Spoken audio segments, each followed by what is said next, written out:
Hello guys, नमस्कार. आणि मी आहे श्रेया आणि मी घेतला आहे 30 डेजचा व्लॉगिंग चॅलेंज.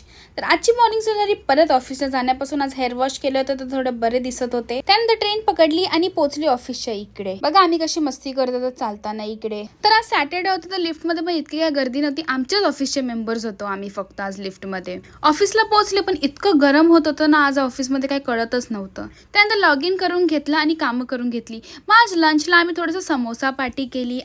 लंच झाला आणि त्यानंतर मग ऑफिसच्या बाल्कनीमध्ये गेली. तिथे मस्त हवा सुटते. मग तिथे थोडा वेळ टाइमपास केला. त्यानंतर परत लागली कामाला. सॅटर्डे होता पण आज काम खूप होतं कारण की संडे होता उद्या, म्हणून आज सगळं वाइंड अप करूनच निघायचं होतं. फायनली काम झालं, शटडाऊन केलं आणि निघाली एकदाची. आजचं वेदर बघा ना, किती क्लाउडी होतं पण किती छान वाटत होतं. त्यानंतर ज्यूस प्यायला गेली थोडंसं आणि तिथे हा छोटा बेबी पण आला होता माझ्यासोबत. ह्याचं नाव आहे शौर्य. मग तिथून निघाली तर इतका पाऊस यायला लागला ना. आज पावसाने तर पूर्णच भिजवून टाकलं मला. इतका वादळसारखा पाऊस आला होता ना आज. त्यानंतर पाऊस गेला, परत रेडी झाली आणि थोडंसं बाहेर गेली होती, मम्मीचं काम होतं म्हणून. तर इथे मला ही छोटीशी कॅट पण भेटली होती, तिथेच बसली होती माझ्याजवळ. तर काम तर काय झालं नाही म्हणून असंच परत घरी आलो. फायनली चेंज केलं आणि मग जेवून घेतलं. जेवण झालं आणि ब्लॉग एडिट केला. उद्या संडे पण इतकी कामं आहेत ना, इतके शूट्स पेंडिंग आहेत ना, उद्या तर वाट लागणार आहे. तर आजसाठी एवढंच. जर आजचा ब्लॉग तुम्हाला आवडला असेल तर नक्की सबस्क्राईब करा. बाय.